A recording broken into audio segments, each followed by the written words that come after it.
it on my, oh, here it is. Sure. We have an interesting phenomenon in Hebrew called shorshim or shoresh. The word shoresh means root. And we have three-letter combinations in the Hebrew language, which we call shorshim or roots. And these three-letter combinations are expanded in all sorts of different ways to have all sorts of related meanings. And one of the secrets to understanding, comprehending the Hebrew is to be able to recognize these roots. And you've already seen in the classes you've attended how we list some words in red, and then we look for those words inside our verse. And sometimes a letter is missing, or sometimes there's a letter inserted between our letters, and we become experts at identifying those roots. And that becomes a big door opening to us for understanding the meanings of the words. There's also an interesting phenomenon where a root can have a meaning, but because a certain letter begins that root, it can have a completely different meaning. And that's true of a root Joseph called batsar, bet sadi resh, batsar. Betzer means treasure. But the word sar means sorrow. And sarah means trouble. So we go from betzer, which is treasure, then you eliminate the bet and you have a word called sar, which means trouble, or which means sorrow, and sarah, which means trouble. So the rabbis would take these letter combinations and they would come up with lessons, with teachings. And we're going to try and understand one of those teachings tonight, where they mess around with this bet sadi resh, but betzar, treasure, and relate that idea of treasure to tsar and sarah, which is sorrow and troubles. So we're going to see how they do that, and we're also going to practice reading our Hebrew at the same time. So a little bit of a lesson tonight about the relationship between treasure and troubles, and lots of Hebrew reading practice and detective work as well. So as usual, our first job is to take the red vocabulary word, to read it, and then find that word inside the verse. And Joseph, again, if you'd be so kind as to lead that exercise, we'd be very grateful. Okay. The first Shoresh is Betzer, which means treasure. Nice. In the verse, it is in the first word, the first line, the third word, which is pronounced as Betzarecha. Very nice. Bitzarecha, which means Your in your troubles. sorrows. Yes, Yes? in your troubles, in your sorrows, right. The next word, which has two letters in common, can you help us with that one kindly? Yes, we have Sarah, the Shoresh that means trouble. Right.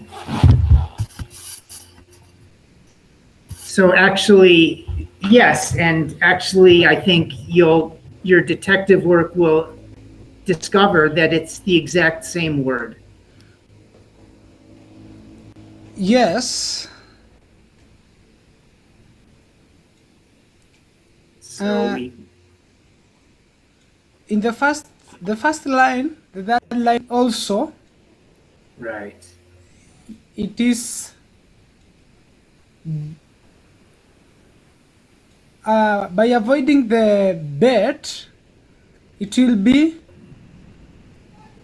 Sareja. Sareja. Very good. Right.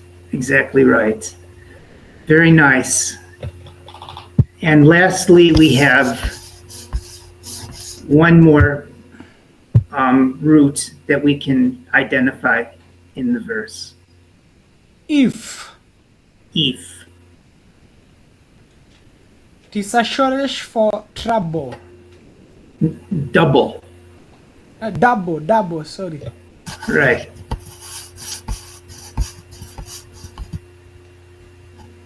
It is in the second line, the first word, which is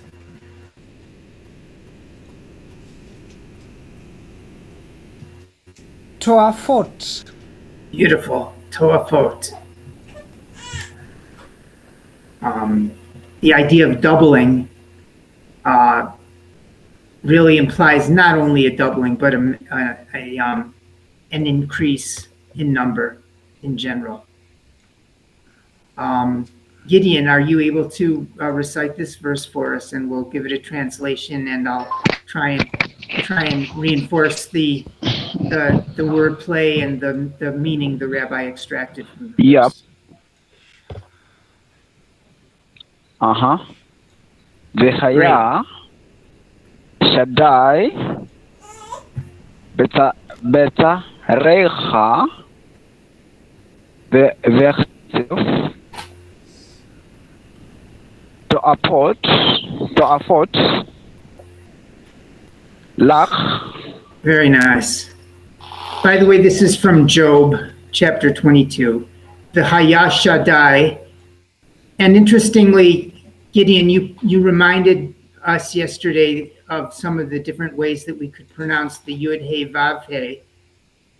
And in this instance, we have a different spelling of the name of God, and it is pronounced by all as Shaddai. I don't know.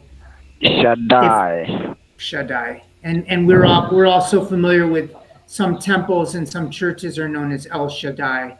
Perhaps you've heard that before, El Shaddai. But V'haya Shaddai B'tzarecha. And I think, Gabriel, you'll remember we discussed this verse before, and you did a wonderful job with it.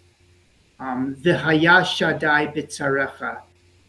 Let God be with you in your troubles.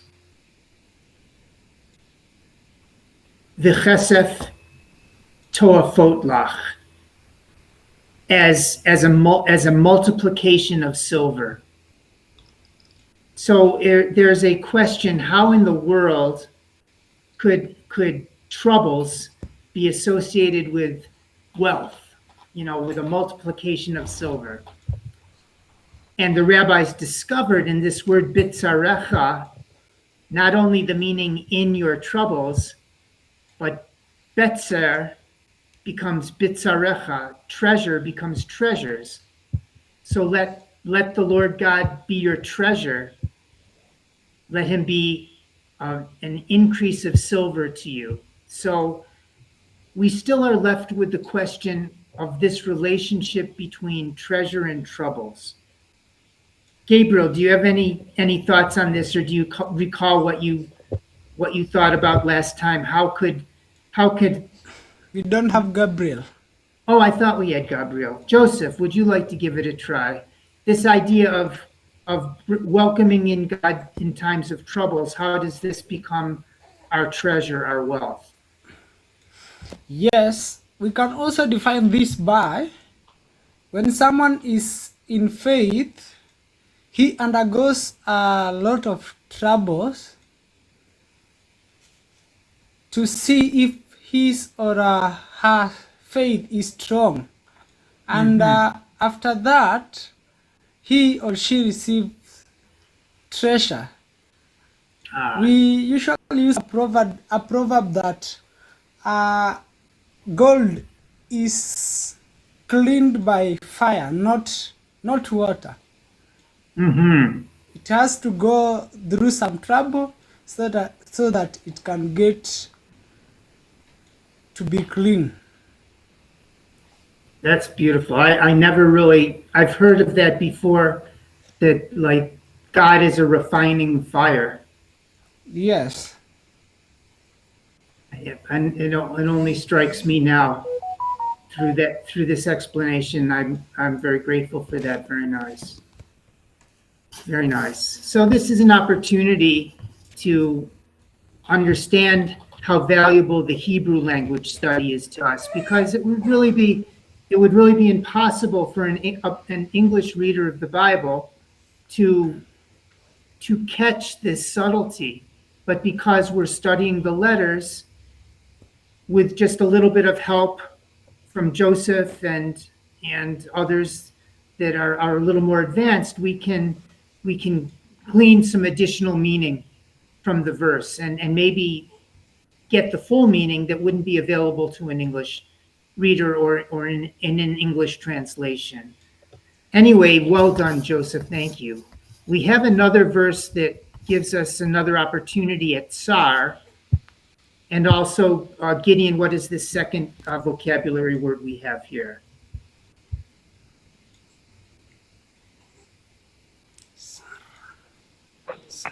Rafa. Very nice. Rafa, to be lax. Yep.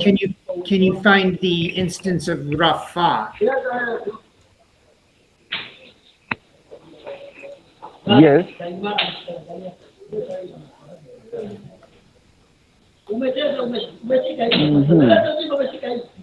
So it is in the first words Right. of the line. Heat, rapita. Very nice. Hidrapita.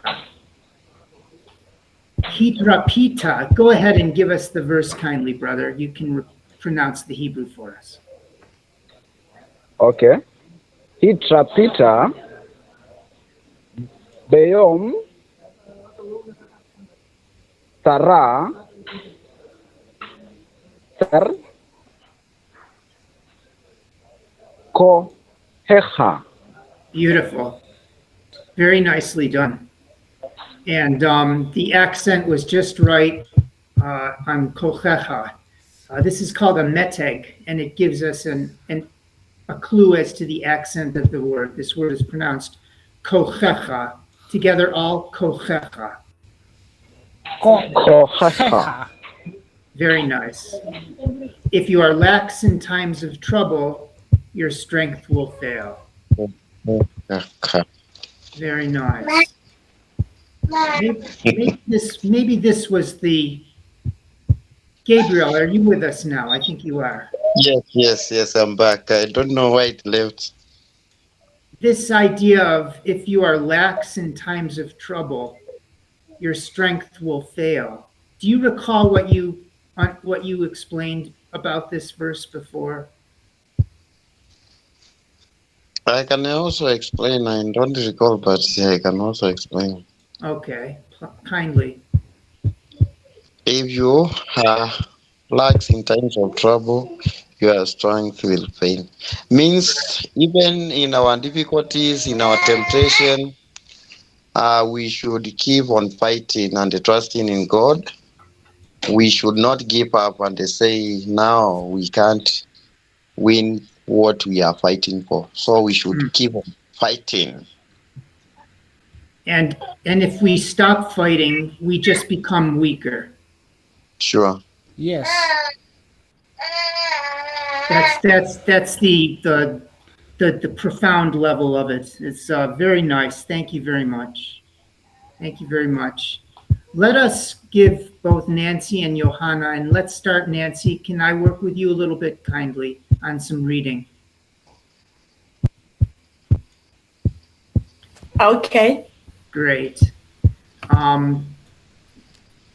We keep a record of the progress so that I can pick up where I left off.